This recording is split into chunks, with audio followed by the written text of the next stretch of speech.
जय माँ इंद्राक्षी जय अम्बे।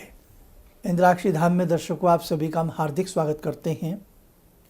आइए इस विशेष अंक में हम बात करते हैं हरतालिका तीज कब मनाएं, गणेश उत्सव गणेश चतुर्थी हम किस दिन मनाएं, भगवान श्री गजानन की स्थापना अपने घर में गणपति हम कब बिठाएं। बहुत सारी चीज़ों का जिक्र इस अंक में हम आपके संग करने वाले हैं। बहुत लोग तिथि के कन्फ्यूज़न में रहते हैं कि किस तिथि को इन दोनों ही पर्वों में लिया जाए। तो आइए हम ये समाधान करते हैं। भगवान श्री गणपति की जय के साथ कार्यक्रम को आगे बढ़ाते हैं। इस वर्ष जो हरतालिका तीज है वो 18 सितंबर की रहेगी, क्योंकि जो तीज का समय है वो दिन में 12:36 तक रहेगा। 1-2 मिनट आप आगे पीछे हो सकता है अपने प्रांत के हिसाब से। तो तृतीया जो तिथि है वो सोमवार में 18 तारीख की सुबह में उदय है, इसलिए तीज का समय और तीज का जो पर्व है वो 18 तारीख को मनाया जाए। गणपति पर्व गणेश उत्सव 19 तारीख को मनाया जाए। 19 तारीख की जो चतुर्थी तिथि है वो दिन में 1:42-43 तक रहेगी। तो इसलिए जो भगवान श्री गणपति की स्थापना जो घर में करना चाहते हैं वो करीब करीब ध्यान रखें 1:30 बजे से पहले दिन में गणपति को विराज लें, गणपति की स्थापना कर लें। किस दिन? 19 तारीख को मंगलवार के दिन। जिस घर में भगवान श्री गणपति विराजते हैं विघ्नों का विनाश होता है। हर पूजा हो, कोई भी हमारा धार्मिक कार्यक्रम हो, कर्म हो, कर्मकांड हो, भगवान गजानन की उसमें पूजा होती ही होती है। भगवान गणपति प्रथम पूजनीय है और गणपति की पूजा के बिना सारे कर्म अधूरे रह जाते हैं। महाराष्ट्र में बड़ी धूमधाम से ये पर्व मनाया जाता है और बाकी बहुत प्रांतों में, अब तो बहुत सभी जगह पूरे भारत के अंदर, विश्व के अंदर भगवान श्री गणपति का ये पर्व मनाया जाता है और बहुत अच्छी बात है। महाराष्ट्र में तो एक दिन पहले से ही हरतालिका तीज के दिन से ही तैयारियां शुरू हो जाती हैं। डाटा बनाया जाता है, उसमें बहुत अच्छे अच्छे व्यंजन बनाए जाते हैं। अगले दिन भगवान श्री गणपति की पूजा की जाती है, गणपति पधारे जाते हैं और जब व्रत रखा जाता है तो उसमें भी ऐसा कहा जाता है पीठल यानी कि गाढ़ी कढ़ी खिलाई जाती है और फिर उसका आगे का कार्यक्रम सारा का सारा उसमें बहुत अच्छे से रखा जाता है। और उसमें कन्याएं, बालिकाएं जो है चक्री चला करके बहुत सारे अपने उत्सव बनाती हैं। बड़ी धूमधाम से ये सारी चीज़ें देखने वाली होती हैं। अब देखिएगा, अनंत चतुर्थी तक, अनंत चौदस तक ये पर्व चलता है। 10 दिन का ये पर्व होता है। कुछ लोग सप्ताह के लिए गणपति बिठाते हैं, कुछ लोग त्रिदिवसीय के लिए गणपति बिठाते हैं, कुछ लोग पूरे 10 दिन के लिए गणपति बिठाते हैं। अपनी अपनी मान्यताओं के ऊपर है ये सारी बातें।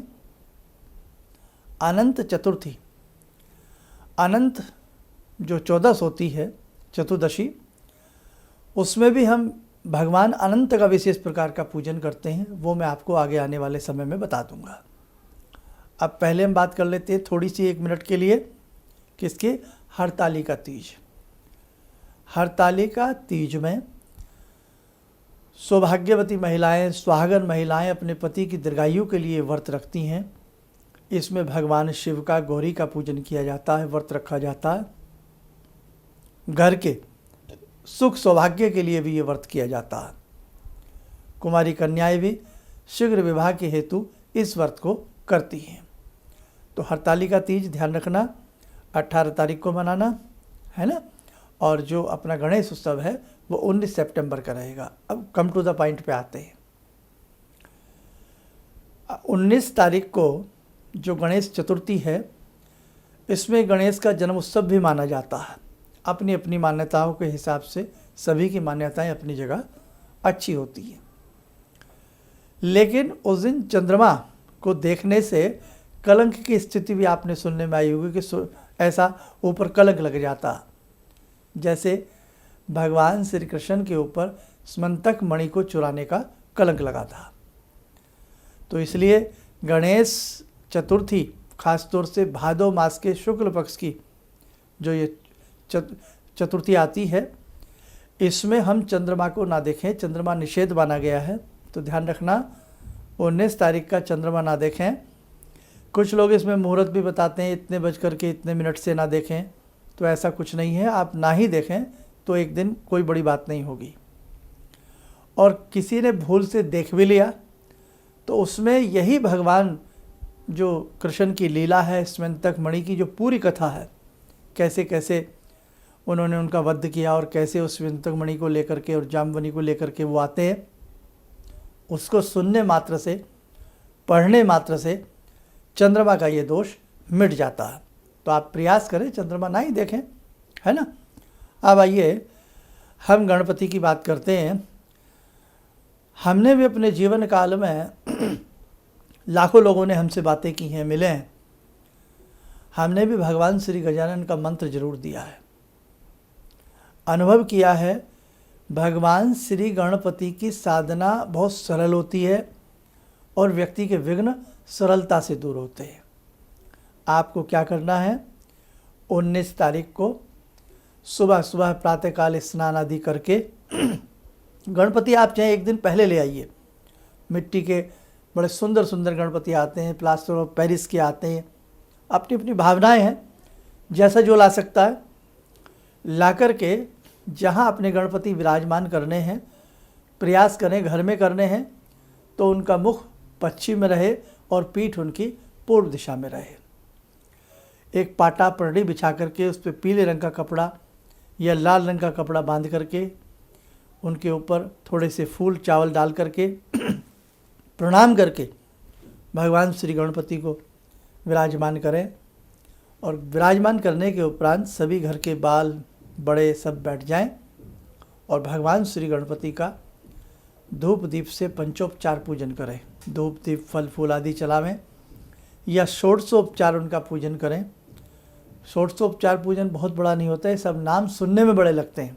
बैठने के लिए आसन, जल का छींटा, पैर धुलाना, मुख आचमन करना, स्नान कराना, वस्त्र चढ़ाना, यज्ञोपवीत अर्पण करना और साथ में फूल चावल चढ़ाना, तिलक आदि लगाना, मिष्ठान चढ़ाना, धूप दीप अर्पण करना, तांबुल पूंगी फुलानी, यानी कि तांबुल पूंगी फलानी समर्पयामी, तो पान के पत्ते के अंदर सुपारी रख के अर्पण करना, चावल आदि चढ़ाना, ऐसे कर सकते हैं। नहीं तो देसी तरीके से भगवान को तिलक लगाइए, फल फूल धूप दीप आदि, पान का पत्ता सुपारी जनेऊ आदि उनको अर्पण करके आप प्रणाम कर लीजिए।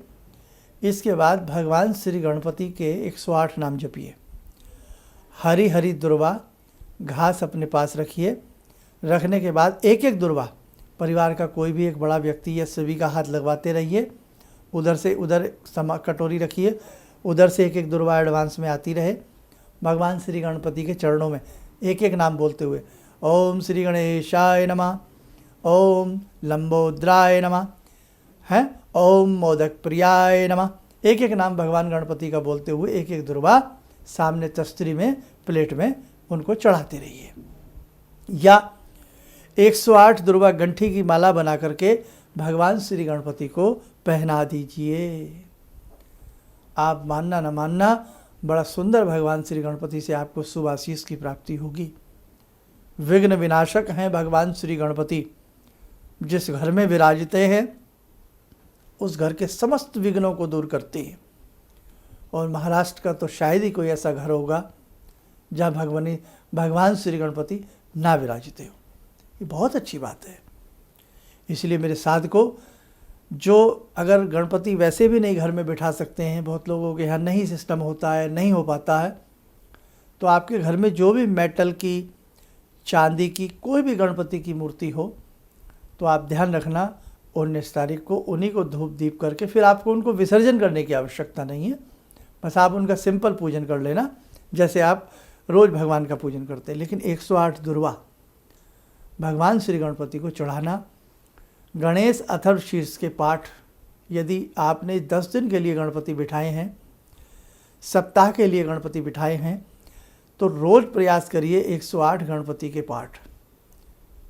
अगर 108 ना हो सके गणेश शतशीर्ष, तो कम से कम 21, 51 या 31 गणेश शतशीर्ष के पाठ करिए।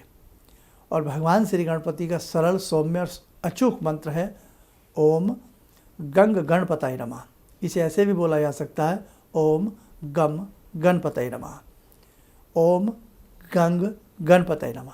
आप ऐसे बोल लीजिए, आसान पड़ेगा। इसकी 11 माला जब तक गणपति बिठाए हैं, ऐसे ही रोज़ भगवान गणपति को धूप दीप फल आदि चढ़ाइए। एक दुर्वा की माला या एक एक दुर्वा का अंकुर और माला भी चढ़ा दें, और एक एक करके दुर्वा अंकुर भी चढ़ा दें, तो बहुत ही अच्छा रहेगा। और उसके बाद गणपति की आप क्या करें, जैसे आपने सारा फल फूल रोज़ चढ़ाना है, चढ़ाने के उपरांत 108 घास के तिनके भी भगवान श्री गणपति को, दुर्वा जिसे कहते हैं, दुर्वा चढ़ाइए। एक माला उनके गले में माला बनाइए, पहले बना लीजिए बहुत अच्छे तरीके से। दुर्वा तो सभी जगह मिल जाती है, सर्वसुलभ है। और 11 माला या 21 माला ओम गंग गणपते नमः की गणेश अथर्वशीर्ष 21, 31, 51 या 108 बार नियम बना लीजिएगा। और शाम को और सुबह, जैसे आपने सुबह पूजा करनी है, सुबह समय नहीं लगता तो शाम को करनी है। सब कर्म करने के उपरांत आरती। अब 108, 21, 51, 108 बार नहीं बहुत लोगों से हो पाता, तो कम से कम 3 बार गणेश अथर्वशीर्ष कर लेना। और बहुत लोग ऐसे होते हैं, देखो भैया संस्कृत बिल्कुल नहीं पढ़ पाते हैं, तो वो क्या करें, फल धूप दीप दुर्वा जो भी चढ़ाएं, श्री गणेशाय नमः, श्री गणेशाय नमः, श्री गणेशाय नमः बोल के चढ़ाते रहें। और दिन में उठते बैठते सोते जागते श्री गणेशाय नमः, श्री गणेशाय नमः, श्री गणेशाय नमः जपते रहें। आप देख लेना आपकी समस्याएं किस प्रकार से दूर होती हैं, भगवान गजानन कैसे आपके ऊपर कृपा बरसाते हैं। ठीक है, तो आप जरूर करिएगा। आपको गणपति का शुभ आशीष प्राप्त होगा, वरद आशीर्वाद प्राप्त होगा, आपके विघ्न दूर होंगे और भगवान श्री गणपति की कृपा हमेशा हमेशा के लिए आपके घर में बरसती रहेगी। अनंत चौदस जब आती है, चतुर्दशी जब आती है, तो बहुत लोग पूरे 10 दिन का गणपति बिठाते हैं और उसके बाद उस दिन उनका विसर्जन करते हैं। तो वो तो आप लोग हर साल की तरह जैसे भी आप 3 दिन, 5 दिन, सप्ताह या 10 दिन का आप कर रहे हैं, वो अपने हिसाब से कर लेना। लेकिन प्रतिदिन के हिसाब से भगवान श्री गणपति को दुर्वा की 1 माला अर्पण करना, दुर्वा चढ़ाना, ओम गंग गणपतये नमः की 11 माला, और साथ ही इसके गणेश अथर्वशीर्ष, और जो पढ़ना नहीं जानते, ओम श्री गणेशाय नमः या श्री गणेशाय नमः का जप अनवरत तरीके से आप लोग करते रहना। अब बात आती है, हमने जो गणपति को मोदक चढ़ाए हैं, लड्डू, मोदक प्रिय है ना भगवान गणपति, लड्डू चढ़ाए, गणपति को फल चढ़ाया, उसका क्या करें, वो रोज़ अपना 1-2 घंटे के बाद वहाँ से फल मोदक उठा लीजिए, शाम को और चढ़ाइए, या अगर सुबह चढ़ाए तो शाम को उठाइए, उसको प्रसाद के रूप में घर में वितरण के रूप सबको वितरण कर दीजिएगा और प्रसाद के रूप में उसे ग्रहण कर लीजिएगा। किसी तरह का कोई हर्ज नहीं है। अब एक चीज़ और, गणेश अभिषेक, इन दिनों में जो अगर विधि विधान से गणेश जी का अभिषेक कराते हैं, नाना भांति के कष्ट उनके गणपति बप्पा की कृपा से पूरे दूर हो जाते हैं, संपूर्ण दूर हो जाते हैं। जैसे आपने देखा है ना, शिवलिंग पे अभिषेक करते हैं, रुद्राभिषेक, ऐसे ही गणेश जी का भी अभिषेक होता है। किससे करते हैं, पूरी विधि विधान पूरी करके, और यही गणेश चतुर्थी के पाठ चलते रहते हैं, या उनके 108 नाम, 1000 नाम, 8 नाम पढ़ते रहते हैं, अभिषेक हो जाता। जितना गुड़ डालोगे उतनी मिठास पैदा होगी, जितनी भक्ति अच्छे से करोगे उतना ही आपके काम आएगी। ठीक है, चलिए समय चला है भगवान श्री गजानन की साधना का। आइए जुड़ते हैं भगवान श्री गजानन से। ॐ लम्बोदरं परमसुन्दरमेकदन्तं रक्ताम्बरं त्रिनयनं परमं पवित्रं उद्यद्दिवाकरनिभोज्ज्वलकान्तिकान्तं विघ्नेश्वरं सकलविघ्नहरं नमामि। गणेशं गौरीपुत्रं च गणेशं शिवनन्दनं गणेशं पार्वतीपुत्रं गणनाथ नमोस्तुते। कवच बना लें। भगवान श्री गणपति की कृपा आप सबके ऊपर बरस रही है।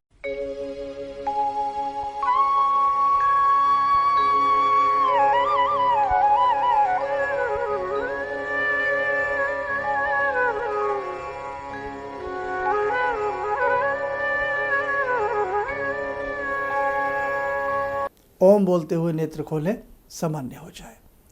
तो साधकों, बहुत अच्छे से भूलना मत, 19 तारीख को गणेश चतुर्थी है। एक तो चंद्रमा मत देखना और साथ में भगवान श्री गणपति की साधना आराधना इन 10 दिनों में बहुत अच्छे से करने का प्रयास करना। और हरताली का जो तीज है वो 18 तारीख की है, ये भी आप लोग ध्यान रखना। आप स्वस्थ रहें, सुखी रहें। इन्हीं शुभकामनाओं के साथ हम अपनी वाणी को विराम देते हैं। जय जय अम्बे। मेरी बहुत दिन से दिली इच्छा थी कि आप जैसे कोई मुझे धर्मात्मा पर महापुरुष मिलें और मैं वहाँ जाके जुड़ के और देश समाज से के लिए कुछ कर पाऊँ। कई चीज़ें हैं समाज में, समाज सेवा में भी मन में वो शांति नहीं मिली। जैसे आप समझ सकते हैं कि बहुत सारी गड़बड़ियाँ भी रहती हैं। आज का अनुभव यही है कि मुझे आस लगता है कहीं सही रास्ता मिल गया है, सही मंजिल मिल गई है। जो मैं करना चाहती थी शायद अब मैं कर पाऊँगी। किसी भी समस्या के समाधान के लिए मिले प्रसिद्ध हस्तरेखा एवं वास्तु विशेषज्ञ प्रोफेसर धर्मेंद्र शर्मा जी से। नोट: शिविर में भाग लेने हेतु एवं व्यक्तिगत रूप से मिलने के लिए कॉल करने का समय सुबह 10 बजे से शाम 6 बजे तक। हमारे विभिन्न ज्ञानवर्धक कार्यक्रम देखने के लिए आप हमें अभी सब्सक्राइब करें, बेल आइकन को प्रेस करें ताकि आप देख सकें हमारा कार्यक्रम सबसे पहले। और अधिक जानकारी के लिए फेसबुक पेज को लाइक करना न भूलें।